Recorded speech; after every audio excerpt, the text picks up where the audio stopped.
Mas gusto ko kasi yung mga masasayahing tao. Para sa lahat ng mga nagpadala, maraming salamat. Pero ikaw, Mark Anthony Sanchez, ikaw ang napili ko. Kaya sana naman, pasayahin mo ako ngayong araw ng mga puso. Sino nga ba ang lalaki sa likod ng matatamis na salitang bumihag sa puso ni Ay Diana? nako, hindi na ako makapaghintay. Gusto na kitang makita. Yes, it's the season of romance at kaharap ko na po ngayon ang sexy at single na si Miss Diana Zubiri. Hi Diana, welcome to Showbiz Central. Hi, thank you. Alam ko first time mo dito. First time kong ma-interview ng ganito. Yes. Now, alam ko naman na kakatapos na ng Valentine's at maraming hindi makapaniwala na single ka at marami rin nagsulat sa'yo upang makadate ka pero isa lang ang napili mo. Oo nga, isa lang kasi dapat. Okay, Diba? so isa yung napili mo dahil daw sa love letter. Pero marami ang curious, Diana, ano bang nilalaman ng love letter na yan? Mga kapuso, sabay-sabay po natin pakinggan. Sinisinta kong Diana, simple man akong tao. Hangad ko ang simpleng bagay lamang sa mundo. Pero inaamin ko, simula nang masilayang ko ang iyong kagandahan sa telebisyon at malaman ang kabutihan ng iyong puso, natuto akong maghangad ng mga bagay na higit pa. Nagsimula akong mangarap at umasa na darating at magtatagpo rin ang ating landas. Makikilala rin kita, ang maamo mo muka, nagdulot sa akin ng kakaibang saya na kahit kanino ay hindi ko pa nadama. Pag dumating ang takdang oras na ikay aking makilala, ipinapangako kong padarama ko sa iyo ng buong puso kung gaano ka kahalaga sa akin. Nasasabik akong makita ka, binibining Diana. Di na ako makapaghintay pa. Nagmamahal, Anthony. At eto na po, this is the moment, Diana. Meet 22-year-old Mark Anthony Sanchez.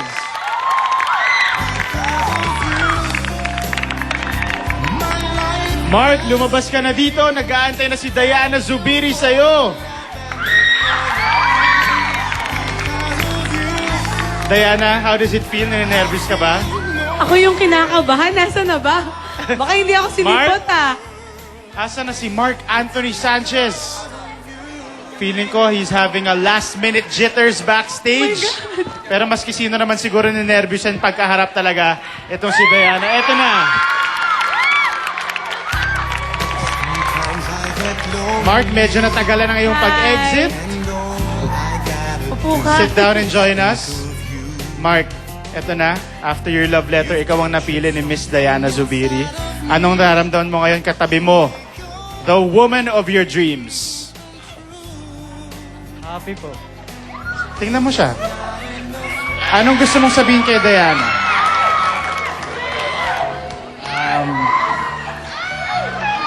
Miss Diana, masaya ako ang piliin. Diana, anong masasabi mo dyan? Kinikilig ang ating studio audience. Oo nga eh. Parang wala ka nang masabi ngayon. Kasi kausap ko siya sa telepono kahapon. Sinasabi niya na, niloloko mo lang ako, hindi naman ikaw si Diana eh. Pero sige na nga, mukha naman ka boses mo. Sabi niya, so ngayon parang bakit wala kang sinasabi? Eh ngayon, anong nakakapaniwala ka na ba? Nakaharap mo si Diana Zubiri? Naniniwala ka na ba na makaka-date mo ako mamaya?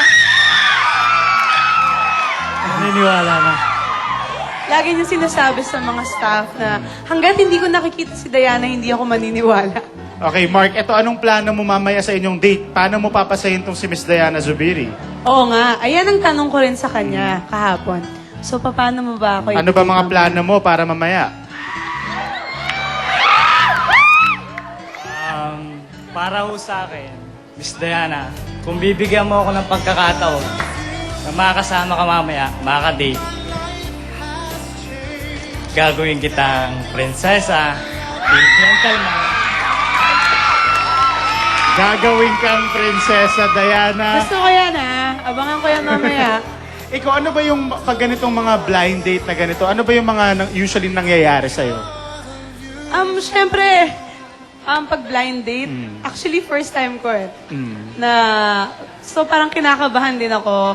Ayoko rin mag-expect ng sobrang kung ano man yung pwede niyang gawin. Basta kung ano lang yung mangyayari sa date namin, tatanggapin ko yun. Basta may mapag-usapan lang kami, maganda yung flow ng lahat mamaya, kung ano man yung mangyayari sa date. Okay lang yun sa akin. Kaya ko nga siya pinili kasi feeling ko, okay siya, tsaka feeling ko mabait siya. Doon pa lang sa nakausap ko siya kahapon, parang feeling ko makulit to, okay to. Ganon. So yun talaga yung mga key points na nakita mo dun sa love letter kung bakit siya yung napili mo. Tsaka, doon naman sa narinig nating voice over niya kanina, di ba? Oo. Gusto ko kasi parang... Siya ang gumawa nun, nagkasabay kami sa VO room. Oo nga eh. Gusto ko malaganon. Kaya yan. Ayan, so Mark, good luck later. Maraming lalaki ang gustong nandyan ngayon sa tabi ni Miss Diana Zubiri. Ito lang ang magpasalamat. ini-request ng lahat. Gusto raw nila makitang isang kiss. Okay lang ba sa'yo? Okay lang ba sa'yo, Diana? Okay Oo lang? naman. Go for it, Mark! This is your moment! Yes! Napakadaming naiinggit sa'yo ngayon, Mark. And Diana, thank you so much for being game to do this. And balitaan mo kami so ano mangyayari sa date mo. Malalaman yung lahat kung anong mangyayari sa date namin ni Mark. Alright, so congratulations again, Mark. And Diana, we'll see you soon. More updates sa date and maybe next week. Now, mga kapuso, Marvin Agustin will face the Central Jury. Sino ba ang ating guest Central Juror? You'll find out sa pagbabalik ng Showbiz Central.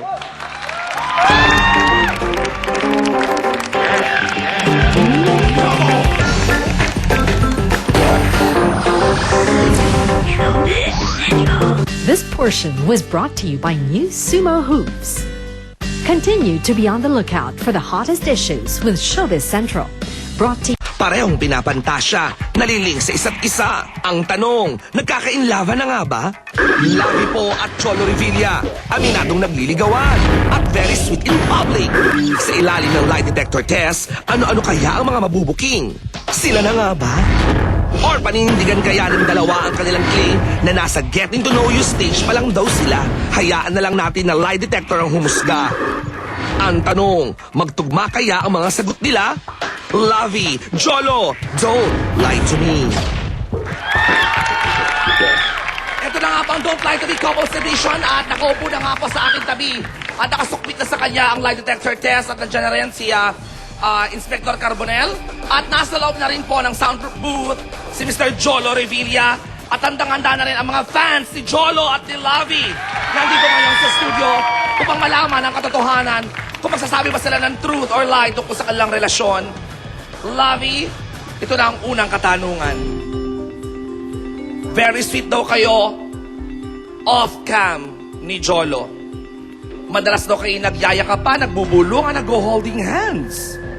Totoo ba, Lavi, na madalas kayong mag-PDA as in public display of affection ni Jolo kahit hindi pa kayo umaamin na mag-on? Lavi, don't lie to me. Yes or no? No. No. Baka naman ine-escortan lang. O may binubulong naman talaga. Wala namang masama doon. Wala ding masama magyakapan. Baka giniginaw. Ang tanong, Inspector Carbonell, sumangayon ba ang ating lie detector test?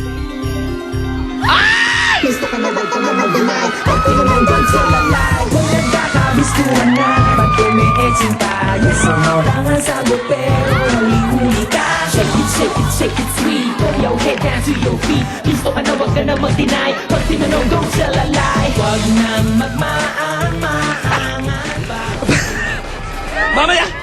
Labi, kinakabahan kasi siya. Mamaya ka nang umapila sa barangay.